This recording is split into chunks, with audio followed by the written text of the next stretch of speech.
Format numerology நேயர்களுக்கு நர்மதாவின் அன்பான வணக்கம். நம்மளுடைய சேனல்ல தொடர்ந்து பல்வேறு விதமான ஃபார்மேட் நியூமராலஜி சம்மந்தமான தகவல்கள் பார்த்துட்ருக்கோம்.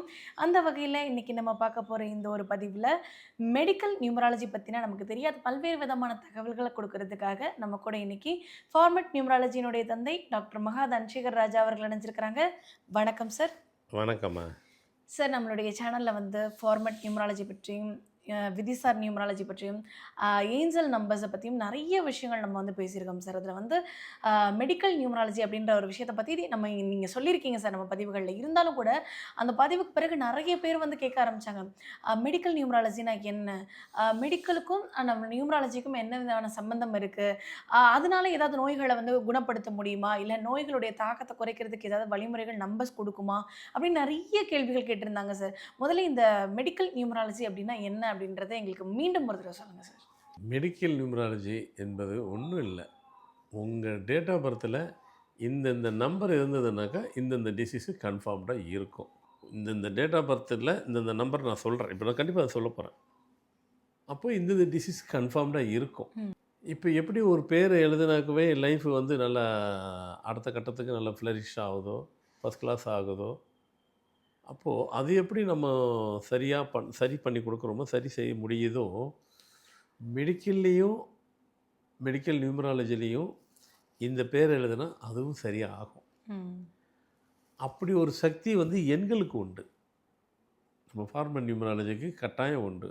அதனால தான் நம்ம சொல்லுவோம், பேர உங்களுக்கு நான் குடுக்குறது வந்து, நீங்க வந்துட்டு எதிர்பார்க்குறது வந்துட்டு, நாங்க அடுத்து கொஞ்சம் நல்லா இருக்கணும். சிலதெல்லாம் எங்களுக்கு இந்த காரியம்லாம் நடக்கல. அதுக்காக நாங்க வந்திருக்கிறோம். நான் சொல்ல நீங்க அதெல்லாம் உங்க ரெக்யர்மெண்ட்ஸு, உங்க தேவைகள். உங்க தேவைகள் மட்டும் தான் பூர்த்தி ஆகணும்னு இல்ல. உங்க தேவைகள் நீங்க கேட்காததும் உங்களுக்கு பூர்த்தி ஆகும். ம்.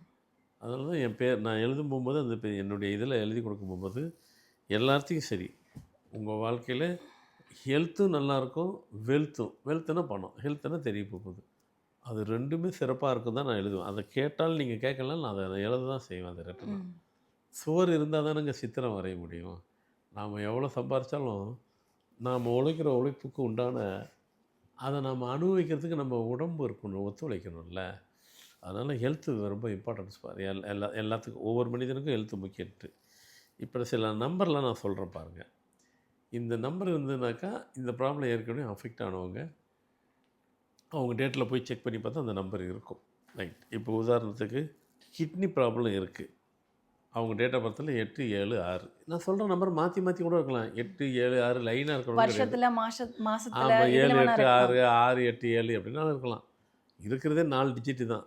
தேதி, மாதம், வருஷம், கடைசி வந்து கூட்டு எண். இந்த 4 நம்பரில் 8, 7, 6 இருந்துச்சுன்னா கிட்னி ப்ராப்ளம் வரும். ம்.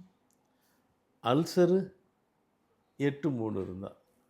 அடுத்து வந்துட்டு ஸ்பைனல் கார்டு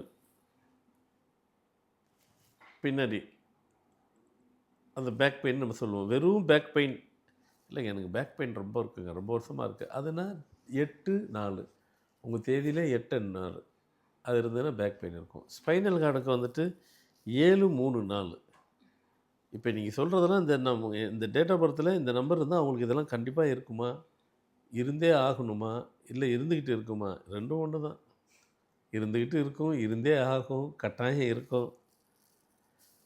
அப்புறமா யூட்ரஸ் பெண்களுக்கு கர்ப்பப்பை வீக்காக இருக்கும், இல்லை கர்ப்பப்பை ரிமூவ் பண்ணுவாங்க.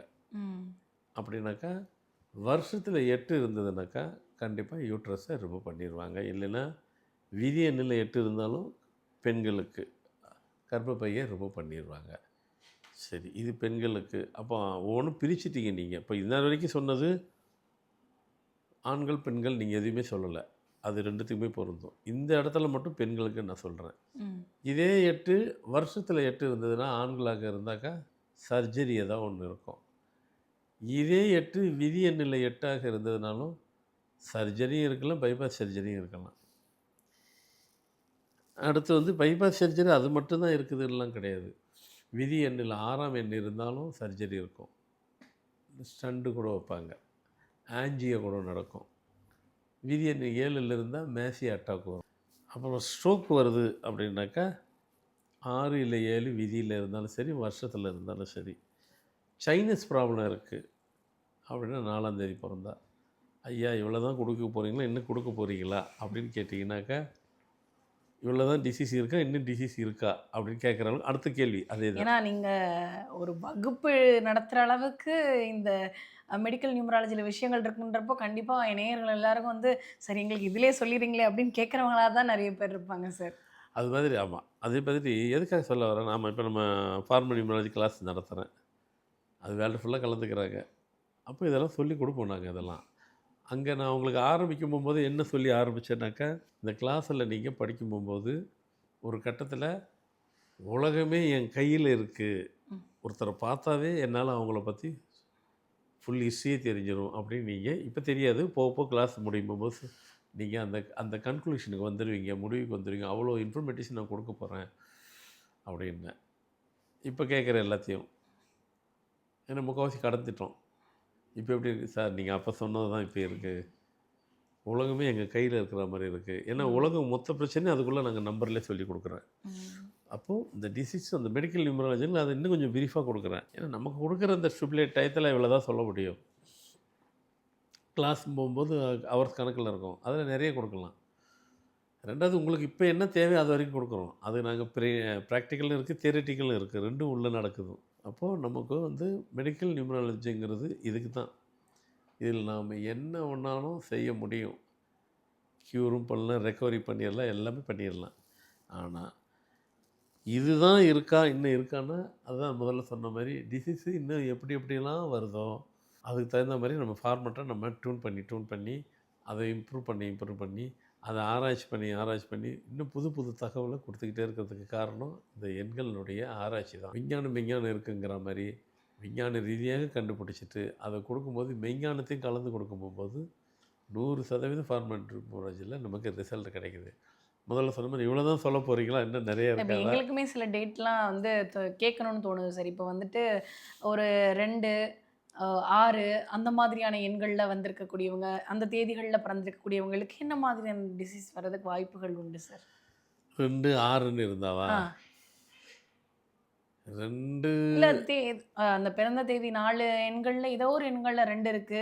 இல்ல 6 இருக்கு இல்ல அப்படின்ற பட்சத்துல. 2 வந்து சொல்லு இப்போ 2ஆம் நம்பருக்கு நீங்கள் ஒன்றுமே சொல்லலை அப்படிலாம் கிடையாது. 2 வந்து வருஷத்தில் இருந்தாலும் சரி, ம். விதி எண்ணில் இருந்தாலும் சரி, நீ ப்ராப்ளம் இருக்கும். ம். இந்த மூட்டு வலி இருக்கும்.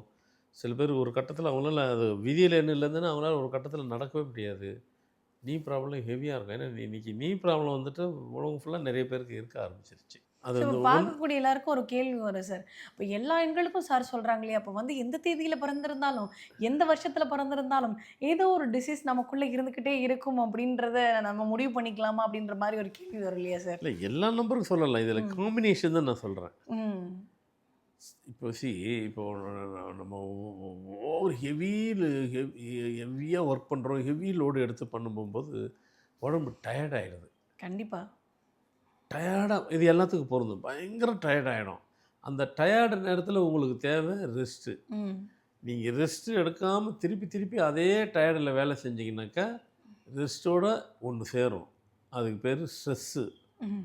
ரெஸ்ட் இல்லாமல் வேலை செஞ்சால் ஸ்ட்ரெஸ்ஸு அப்போ நீங்கள் கேட்ட மாதிரி ஏங்க எந்த தேதியில் பிறந்தாலும் மனுஷனுக்கு எல்லாம் வருது, அப்போ எந்த தேதியில் தான் நாங்கள் பிறக்கிறது அப்படி அர்த்தம் கிடையாது.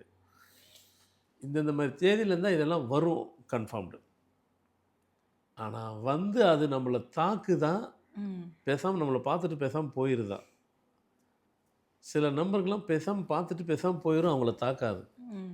இப்போ நான் சொல்கிறதெல்லாம் தாக்கும். தாக்குறத பற்றி தான் பேசுகிறோம். அப்படி வந்துட்டு போகுதுங்க. அதனால தான் சில பேருக்குலாம் பார்த்து சில டிசீஸ் எல்லாம் வருது, அப்படி வந்த மாதிரி போயிடுது. அதுக்கு தான் இப்போ எக்ஸாம்பிள் சொன்னேன். வரா மாதிரி வருது, வந்த மாதிரி போயிடுதுன்றதுக்கு உண்டானது இப்போ சொன்ன பாருங்கள். ஒரு டயர்டு ஆமாங்க, தொடர்ந்தா போல் ஒரு 10 நாள் நைட்டு பவுல் கண்ணு முழிச்சு டயர்டாக வேலை பார்த்துட்டீங்க. 10 நாள் முடிச்சதுக்கு 10 நாள் தூங்கவே இல்லை சரியா நீங்கள். Over tired. இப்படியே கண்ணு கண்ணுலாம் சோர்ந்து பாடிலாம் டயர்டாகி போய் இப்படியே உட்காந்துட்டு இருப்பீங்க. திருப்பி வேலை செஞ்சீங்க, அந்த நேரத்தில் உங்களுக்கு கொஞ்சம் வேலை கொடுத்து இதெல்லாம் பண்ணிங்கனாக்கா ஸ்ட்ரெஸ்ஸு வந்துடும். ம். ஆனால் உங்கள் தேதியில் அதெல்லாம் இருக்கணுமானா இல்லை. இது நீங்களாக வாங்கிக்கிட்டது, ஏற்றுக்கிட்டது. அப்போ உங்கள் டேட்டில் அது இல்லை. நீங்கள் அதுக்கு ரெஸ்ட்டுன்னு ஒன்று கொடுத்துட்டாவே போதும், ஸ்ட்ரெஸ்ஸுங்கிறது போயிடும். பாடியும் நல்லா ஸ்ட்ரீம்லைன் ஆயிரும், மைண்டு தெளிவாயிரும், பிரச்சனை இல்லை, அதில் நீங்கள் பாதிக்கலை. ஆனால் அதுவே வந்துட்டு இப்போ வந்துட்டு இப்போ அதுக்கு எப்படி நம்பர் ரீதியாக சொல்லணும். இப்போ 1ஆம் தேதி இருக்குது. இப்போ இன்னார் வரைக்கும் சொன்னோம் ரெஸ்ட் இல்லாமல் ஸ்ட்ரெஸ்ஸோட ஒருத்தர் தான் அவர் 1ஆம் தேதி பிறந்திருக்காரு. அவருக்கு போயிடும் அது. எப்போ பாடிக்கு ரெஸ்ட் கொடுத்துட்டா போயிடும். இதுவே வந்துட்டு அவங்களுக்கு வந்து வருஷத்தில் 7 இருக்குது. அவங்க ரெஸ்ட்டே கொடுக்கல. இப்போ ஸ்ட்ரெஸ்ஸு வந்துருச்சு. போகுமானா போகாது. இதுதான். அப்போது ஒரு டிசீஸை வர வைக்கிறதும் நம்ம கையில் தான் இருக்குது. வரவே வைக்க வேணாங்கிறது நம்ம கையில் தான் இருக்குது. இது போகிறதா வேணான்றது நம்ம கையில் இல்லை, நம்பர் கையில் இருக்குது. இந்த லாஜிக்கு தான் புரிஞ்சுக்கணும். அப்போ உங்கள் டேட்டில் அது இருக்குன்னாக்கா நீங்கள் கேர்ஃபுல்லாக இருங்க. சரிங்க வந்துடுச்சிங்க, என்ன பண்ணுறது? பேரை கரெக்ஷன் பண்ணிட்டு எழுதிட்டே வந்தேனாக்கா அதுவும் அது மூவ் ஆயிரும், ரிமூவ் ஆயிரும், க்யூர் ஆயிரும், சொல்யூஷன் கிடச்சிரும். அது இப்போ அடுத்த சார் கட்டம். வந்தால் நம்ம வந்து சொல்யூஷன் கொடுக்குறோம் சார். இப்போ நீங்கள் சொல்கிற மாதிரியான தேதிகள் இல்லை அந்த காம்பினேஷன் என்னுடைய பிறந்த தேதியில் இருக்குது. ஆனால் இந்த மாதிரி எந்த டிசீஸும் இது வரைக்கும் வரல. இனிமேல் வராமல் தடுக்கணும்னா நான் பேர் மாற்றம் பண்ணுறது மட்டும் போதுமானதாக இருக்குமா சார்? கரெக்ட். அந்த இது வரைக்கும் எனக்கு சோஃபார் எனக்கு வரல. இந்த நிமிஷம் வரைக்கும் வரல. ஆனால் நீங்கள் சொன்னது பார்த்தாக்கா வரும் அப்படின்னு சொல்கிறீங்க. அப்போது இந்த தேதியை வந்துட்டு உங்களோட சபார்டினேட்ஸ் இருப்பாங்க இல்லையா, அவங்கள செக் பண்ணி உங்களுதும் டேட்டு காம்பினேஷன் அதே தான். உங்கள் சபார்டினேட்ஸ் அதான் உங்கள் ஃப்ரெண்ட்ஸு இல்லை உங்கள் கலீக்ஸ் இது அவங்களுக்கு பார்த்தா அப்படியே இருக்கே, ஆமாம் அவருக்கு வந்துருச்சு நமக்கு வரல. அப்போ நமக்கு வரல, வராத வரைக்கும் தேங்க்ஸு. வரும்னு அர்த்தம். வராது சொல்லாதீங்க, வரும்னு அர்த்தம். நீங்கள் கேர்ஃபுல்லாக இருந்துக்குங்க. நீங்கள் கேட்ட மாரி அப்போ நம்ம பேரை சரி பண்ணிக்கிட்டால் சரியா. ஆமாம், பேர் உங்களுக்கு ஒத்துழைக்கணும். அவங்கவுங்க டேட் ஆஃப் பர்த்துக்கு அவங்க பேர் கரெக்டாக இருந்துருச்சுனாவே இதெல்லாம் வராது. சரிங்க சார் வந்துருச்சு, அதுக்கு தான் பேர் இருக்குது எழுதுனாவே உங்களுக்கு அதுக்கு சொல்யூஷன் கிடச்சிரும். அல்டிமேட்டாக பேர் தான் எல்லாத்துக்கும் அத்தாரிட்டி கீ, மெயின் கீ அதுதான். அத்தாரிட்டியும் அவர் தான். ஆனால் அந்த தேதியில் இருக்குன்னு சொன்னாலே வருங்கிறது மட்டும் நம்ம புரிஞ்சுக்கிறணும். இது எப்படிங்கிறத ஒரு அனலைசேஷனோடு சொல்லிட்டேன். ஒரு நம்பருக்கு தான் ஒரு எக்ஸாம்பிள் சொன்னேன். இதுமாரி எல்லா இதுக்கும் எல்லாம் சொல்லிட்டேன், இந்தந்த டேட் இருந்தால் இதெல்லாம் வரும்ன்ட்டு. அப்போ நீங்கள் இருக்கிறவங்க கொஞ்சம் கேர்ஃபுல்லாக இருந்துக்கிறணும். அலர்ட்டாக இருந்துக்கிட்டாக்கா அதுலேருந்து ரிலீஃப் ஆயிடலாம், எஸ்கேப் ஆயிடலாம், தப்பிச்சிடலாம். அடுத்த கட்டத்துக்கு வாழ்க்கையை நகர்த்திட்டு போய் சென்று போகிறதுக்கு இந்த ப்ரோக்ராம் யூஸ்ஃபுல்லாக இருக்கும்னு நினைக்கிறேன். கண்டிப்பாக சார். ஃபார்மட் நியூமராலஜியில் வந்து ஒரு மனுஷன் பிறந்ததுலேருந்து அவனுடைய இறப்பு வரைக்கும் அவனுடைய வாழ்க்கையை எப்படி வந்து ரொம்ப ஸ்மூத்தாக வாழ்கிறது அப்படின்றதுக்கு எல்லா விதத்துலேயுமே ஒரு வழிமுறைகளை கண்டுபிடிச்சி அதுக்கான சொல்யூஷனே எங்களுக்கு கொடுத்துட்டே இருக்கீங்க சார். கண்டிப்பாக இந்த ஒரு பதிவுமே நேயர்களுக்கு ரொம்ப பயனுள்ளதாக இருக்கும் நம்புகிறோம். ரொம்ப நன்றி சார். வணக்கம்மா.